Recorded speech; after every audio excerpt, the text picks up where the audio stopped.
बिस्मिल्लाहिर्रहमानिर्रहीम। Dear students, मैं हूं प्रोफेसर अजमत अली और आप देख रहे हैं मेरा चैनल मैथ्स फॉर यू।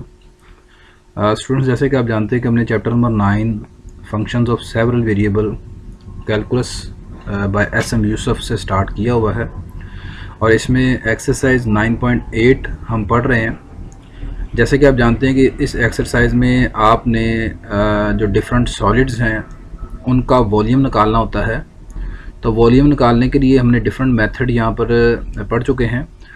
तो अब यहाँ पर वॉल्यूम ऑफ सॉलिड जो है, यहाँ पर जिस एक नए मेथड से हम मालूम करने जा रहे हैं वो है आपका मेथड ऑफ क्रॉस सेक्शन। तो सॉलिड का वॉल्यूम आप मालूम करेंगे मेथड ऑफ क्रॉस सेक्शन। तो सबसे पहले मेरे इस लेक्चर का जो की पॉइंट है, की वर्ड है, वो है क्रॉस सेक्शन। तो यहाँ पर जो क्रॉस सेक्शन है ये क्या चीज़ होती है, इसको पहले हम देखते हैं यहाँ पर। तो इसके लिए ये एक थोड़ी सी छोटी सी वीडियो एज एनिमेशन के तौर पर मैं यहाँ पर आपको दिखा रहा हूँ। तो इस वीडियो को ज़रा देखें। तो यहाँ पर आप देखें, ये मेरे पास एक क्यूबाइड था, तो इसको एक प्लेन ने कट किया। तो कट करने के बाद ये जो आपके पास हाईलाइटेड एरिया है, इस एरिया को ये आपके पास बना है जी area of cross section. Next आगे चलते हैं, फिर एक मज़ीद एग्जांपल यहाँ पर देखें। ये मेरे पास एक अर्थ है, तो अर्थ का ये कोर आपको नज़र आ रहा है। अब इस अर्थ के कोर में अगर इसको आप कट करते हैं, या ये जो आपके पास एक दरख्त है, दरख्त का जो इंटरनल उसका एरिया है, स्ट्रक्चर है, उसको कट करेंगे तो ये जो आपको हिस्सा कट के नज़र आएगा, ये आपके पास कहलाएगा इसका एरिया ऑफ क्रॉस सेक्शन। ये पाइनएप्पल की एग्जांपल ले ली। पाइनएप्पल में आप देख लें, ठीक है।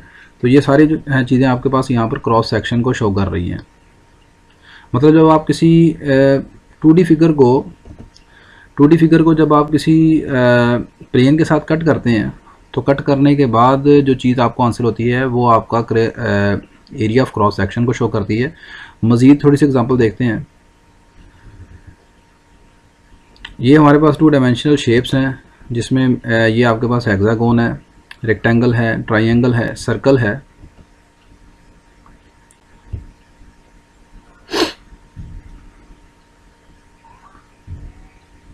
अब 2D शेप्स में आप जानते हैं यहाँ पर जो इनकी सिर्फ जो डायमेंशन होती हैं वो लेंथ विथ हाइट होती हैं, और 3 डायमेंशनल फिगर जो होती है वो आपके पास उसकी थ्री डीज में होती है। तो लिहाजा उसकी तीन डायमेंशन होंगी, लेंथ विथ हाइट, या उसका डेप्थ भी आप कह सकते हैं यहाँ पर।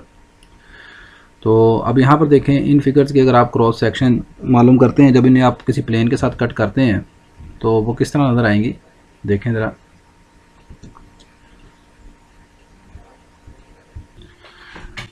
अच्छा जी, यहाँ पर अभी देखें, हमारे पास ये मैंने 3 यहाँ पर ये डिफरेंट 6 फिगर्स बनाई हुई हैं।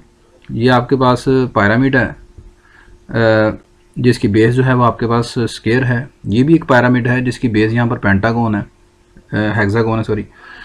ये आपके पास क्यूबाइड है, ये सिलेंडर है। अब आप देखें, इन 3D फिगर्स को जब आप प्लेन के साथ कट करेंगे, तो प्लेन के साथ कट होने के बाद जो क्रॉस सेक्शन आपको मिलती है वो किस तरह की है।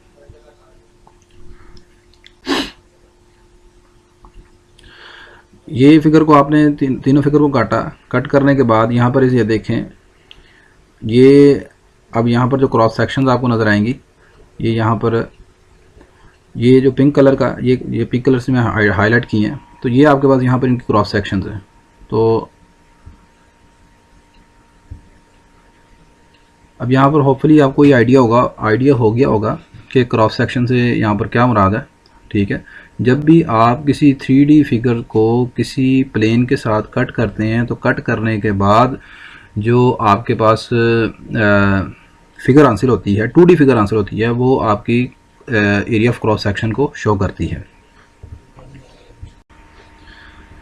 अच्छा जी, नेक्स्ट अब मैं अपने टॉपिक की तरफ मूव करता हूँ कि वॉल्यूम आपने किसी सॉलिड का मालूम करना है by method of cross section से। तो इसमें मैं यहाँ पर चंद एक बेसिक जो चीज़ें हैं उसको पहले मैं यहाँ पर डिस्कस कर देता हूँ। सबसे पहले देखें कि वॉल्यूम में और एरिया में क्या रिलेशन होता है। वॉल्यूम, अगर आपको किसी ऑब्जेक्ट का एरिया, सरफेस एरिया कह लें, सिंपल एरिया कह लें, वो गिवन हो, तो आप उस ऑब्जेक्ट का वॉल्यूम कैसे मालूम करते हैं। सिंपल आपका वॉल्यूम का फार्मूला होता है volume V is equal to area of base multiply by height, ठीक है। यानी उसके बेस के एरिया को अगर आप उसकी हाइट के साथ मल्टीप्लाई कर दें तो वो उस ऑब्जेक्ट का वॉल्यूम आपके पास आ जाएगा। मिसाल के तौर पर यहाँ पर मैं आपको राइट सर्कुलर सिलेंडर की एग्जांपल देता हूँ। अब देखें यहाँ पर ये मेरे पास एक फिगर है राइट सर्कुलर सिलेंडर की, जिसकी हाइट हमारे पास h के इक्वल है और उसका रेडियस जो है वो r के इक्वल है। अब आप जानते हैं कि यहाँ पर इस सिलेंडर का जो वॉल्यूम होगा वो वॉल्यूम आप जानते हैं, इस सिलेंडर का वॉल्यूम का फार्मूला आपने पढ़ा हुआ है, v is equal to pi r square h. अब जो मैंने अपनी एक बात अभी आपको बताई वो ये कि यहाँ पर मैंने एक बात आपको जो बताई है वो ये है कि वॉल्यूम जो है, वॉल्यूम आपके पास किसके बराबर है, वो है उसके base area multiply by height. तो यहाँ पर ये देखें आपकी जो यहाँ पर जो बेस बनती है, ये सारी जो बेस है ये आपके पास बनती है यहाँ पर सर्कल। और अब इस सर्कल का अगर रेडियस आपके पास r के इक्वल है तो आप जानते हैं कि यहाँ पर जो इसका बेस एरिया निकलेगा, एरिया ऑफ बेस जो है, सॉरी यहाँ पर एरिया ऑफ बेस आएगा, तो एरिया ऑफ बेस जो है वो सर्कल का होता है पाई आर स्क्वेयर। तो यहाँ पर इसका एरिया पाई आर स्क्वेयर आ जाएगा। तो हाइट इसकी h मैंने सपोज की हुई है, तो वॉल्यूम v किसके बराबर आ जाएगा, पाई आर स्क्वेयर h के बराबर आ जाएगा। तो यहाँ से एक पहली बात तो ये पता लगी कि आपके पास किसी भी ऑब्जेक्ट का जो वॉल्यूम है अगर उसका एरिया आपको गिवन हो, उसके बेस एरिया आपको गिवन हो, ठीक है, तो अगर उस ऑब्जेक्ट की जितनी हाइट बनती है उसके साथ आप मल्टीप्लाई कर दें तो आप उसका वॉल्यूम मालूम कर सकते हैं। अच्छा, अब इस फार्मूले को आप इस तरह भी लिख सकते हैं, volume v is equal to area into height. Height को ऐसे भी लिख सकते हैं, area of cross section, area of cross section. और क्रॉस सेक्शन क्या है ये मैंने अभी आपको बताया है कि जब आप किसी ऑब्जेक्ट को, किसी 2D फिगर को प्लेन के साथ कट करते हैं, यहाँ पर रख के आप कट करेंगे, इसको कट होने के बाद जो चीज़ आपको मिलेगी, ठीक है, वो आपके पास अगर आप उसका एरिया मालूम कर लें, उसका एरिया अगर आप मालूम कर लें तो वो जो आपके पास ऑब्जेक्ट मिला है उसका जो क्रॉस सेक्शनल जो एरिया है वो एरिया ऑफ क्रॉस सेक्शन कहलाता है। ठीक है, अब इस मतलब इस फार्मूले को मैं v को ऐसे भी लिख सकता हूँ कि volume v is equal to area of cross section into height h। ठीक है, अच्छा, अब उसके बाद नेक्स्ट यहाँ पर देखें, अब नेक्स्ट मैं यहाँ पर फार्मूला ड्राइव करने जा रहा हूँ volume by using method of cross section का। मेथड ऑफ क्रॉस सेक्शन का वॉल्यूम मैं मालूम करने जा रहा हूँ। उससे पहले देखें, मैंने फ़र्ज़ किया कि मेरे पास ये सिलेंडर है, मैंने इस सिलेंडर के n पीसेस कर लिए हैं। ये आपको यहाँ पर स्लाइसेस इसके नज़र आ रहे हैं, मैंने यहाँ पर इसके n स्लाइसेस कर लिए हैं। तो देखें यहाँ पर अगर आपने इसका वॉल्यूम मालूम करना है तो उसका एक तरीकाकार ये भी तो है कि आप इसके n स्लाइसेस का, हर स्लाइस का अलग-अलग वॉल्यूम मालूम कर लें और वॉल्यूम मालूम करने के बाद उन सबको आप एडअप कर लें। मतलब मैं यहाँ पर कुछ ऐसा कहना चाह रहा हूँ, आप मिसाल के तौर पर यहाँ पर मैं ये कहना चाह रहा हूँ, आपको फ़र्ज़ करें कि आपने जो सिलेंडर है उसके n पीसेस कर लिए हैं। अब आप देखें, आपने जब उसके n पीस किए तो हर पीस जो है वो बजाते खुद एक सिलेंडर बनेगा, हर पीस एक बजाते खुद सिलेंडर बनेगा। आप जब उस सिलेंडर को काटेंगे तो हर पीस बजाते खुद इस तरह एक सिलेंडर बन जाएगा। अब इस सिलेंडर का जो रेडियस होगा वो रेडियस वही रहेगा, रेडियस सेम रहेगा। तो सपोज कर लें कि इसका रेडियस जो है वो आपके पास x के बराबर है और अब ये जो आपने पीस किया है उसकी जो हाइट है वो आपके पास है dx1 के बराबर।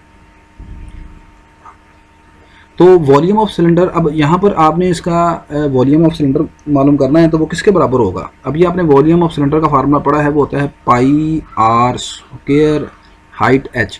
तो यहाँ पर क्या आ जाएगा, पाई आर यहाँ पर रेडियस मैंने एक्सपोज कर लिया, ठीक है, और हाइट कितनी है इसकी dx1 है, ये इसकी हाइट dx1 आ गई। तो ये पहला फ़र्ज़ करें, उसके पहले पीस का जो वॉल्यूम है वो पाई एक्स स्क्वायर dx1 आ गया।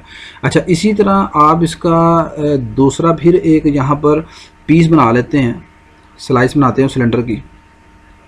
तो अब यहाँ पर फिर दोबारा वो जो दोबारा नया पीस किया है वो भी फिर आपके पास अगेन एक दोबारा सिलेंडर बनेगा और उस सिलेंडर की जो हाइट है वो आप सपोज कर लें dx2 है। अब चूँकि ये सिलेंडर सेम है जिसके आप स्लाइड्स बना रहे हैं या उसको उसके पीसेस बना रहे हैं, तो यहाँ पर इनका रेडियस नहीं चेंज होगा, रेडियस x ही रहेगा। इस मरतबा आप फ़र्ज़ कर लें कि वॉल्यूम जो है वो पाई x2, ये dx2 इसकी हाइट है।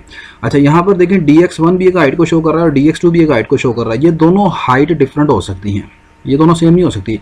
देखिए ना, आपके पास एक सिलेंडर है, ये है, आप इस सिलेंडर के जब आप कट करते हैं, इसको कट करते हैं इसके, तो पहला आपने फ़र्ज़ करें यहाँ कट लगाया और दूसरा आपने यहाँ कट लगाया, तो ये हाइट में और इस हाइट में तो फ़र्क है ना, ये दोनों एक जैसे तो नहीं है। तो फ़र्ज़ करें ये इसके ये वाले हिस्से का इसका सारा इसका वॉल्यूम आ गया सारा आपके पास, जिसको मैंने V2 से डिनोट कर लिया। अच्छा, अब ये प्रोसीजर आपके पास चलता जाएगा, तो आपके पास इसके n स्लाइसेस आपने किए हुए हैं, तो आपके डिफरेंट वॉल्यूम्स इसके यहाँ पर निकल आएंगे। तो ऐसी सूरत में इसका जो टोटल वॉल्यूम आपके पास बन जाएगा, यहाँ पर देखें टोटल वॉल्यूम आ जाएगा, total volume V of the cylinder आ जाएगा V1 plus V2 up to some Vn। अच्छा, V1 आपके पास निकला था pi x square dx1 pi x square dx2 up to some pi x square dxn।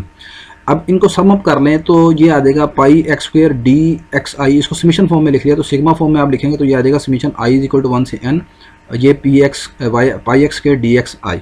अच्छा, अब चूँकि यहाँ पर ये मैंने एक पर्टिकुलर एग्जांपल दी है सिलेंडर की, तो सिलेंडर में चूँकि इसका जो एरिया है, आप इसके जितने भी पीसेस करेंगे इसका जो सरफेस एरिया निकलेगा या क्रॉस सेक्शनल एरिया निकलेगा वो हर मरतबा पाई एक्स स्क्वायर आएगा, इसलिए मैंने यहाँ पर x के नीचे i नहीं लिखा। ठीक है, जब आपकी फिगर सिलेंडर से हटकर कुछ ऐसी हो कि वो आपके पास राइट सर्कुलर सिलेंडर ना हो मिसाल के तौर पर, तो फिर यहाँ पर भी उसका क्रॉस सेक्शनल एरिया जो है वो डिफरेंट आएगा। मिसाल के तौर पर भी मैं बताता हूँ, लेकिन उससे पहले देखें कि मैंने फ़र्ज़ करें ये पाई एक्स स्क्वायर है, इसको मैंने लिख लिया ax फंक्शन ऑफ x, और ax क्या है, इसको मैंने रिप्रेजेंट कर लिया एरिया ऑफ क्रॉस सेक्शन है, ये एरिया ऑफ क्रॉस सेक्शन है।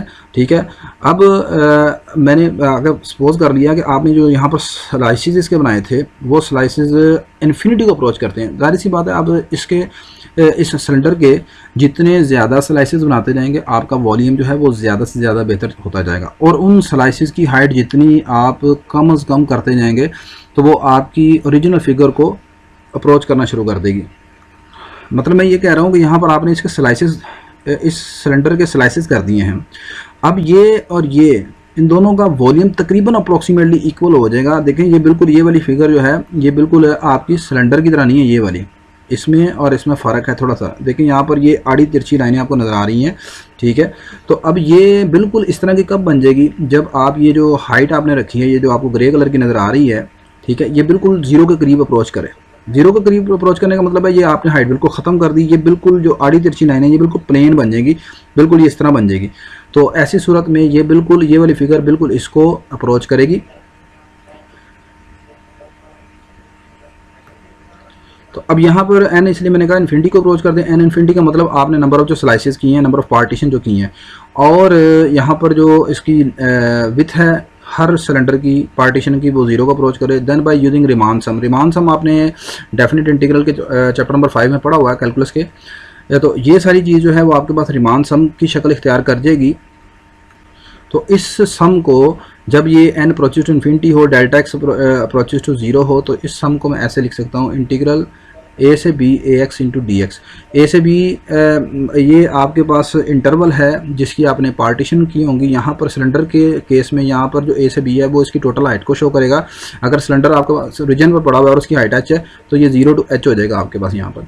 तो ये आपके पास है जी मेथड ऑफ क्रॉस सेक्शन।